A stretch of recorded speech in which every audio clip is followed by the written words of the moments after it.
شي أمنية كتستاهل تموت على قبلها؟ هاد السؤال هو المحور ديال واحد من أغرب وأخطر المسلسلات اللي دازت هاد الفترة، مسلسل If We Called Girl.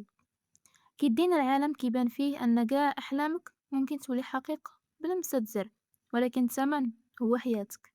اليوم في سما ريفيو غنحلو هاد القصة ونشوفو واش فعلا أمنية كتستاهل هاد التضحية. وسط الثانوية كيبان كلشي فيها عادي، حتى كيبدا ينتشر واحد التطبيق غامض بين الطلبة. القاعدة بسيطة، طلب أمنية وغتحقق ليك في الحين، ولكن الصدمة هي أن كل أمنية عندها عد تنازلي. 24 ساعة فقط هي اللي كتفصلك على الموت من بعد ما كتحقق داكشي اللي بغيتي. هنا كتبدا اللعبة ديال البقاء، وكل واحد كيحاول يلقى طريقة باش يهرب من هاد المصير.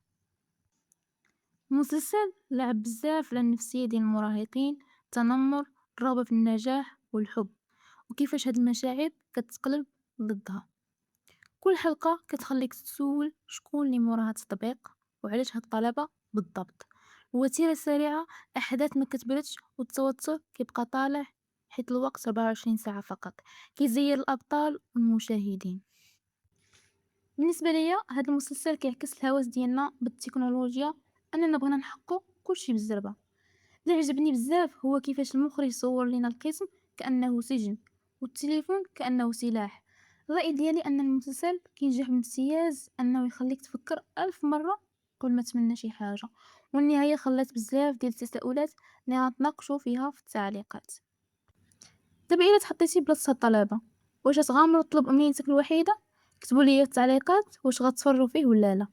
ما تنساوش لايك وفولو لقناتكم سلمى ريفيو باش يوصلكم ديما جديد في عالم الغموض. تلاقاو في فيديو جاي. سلامة.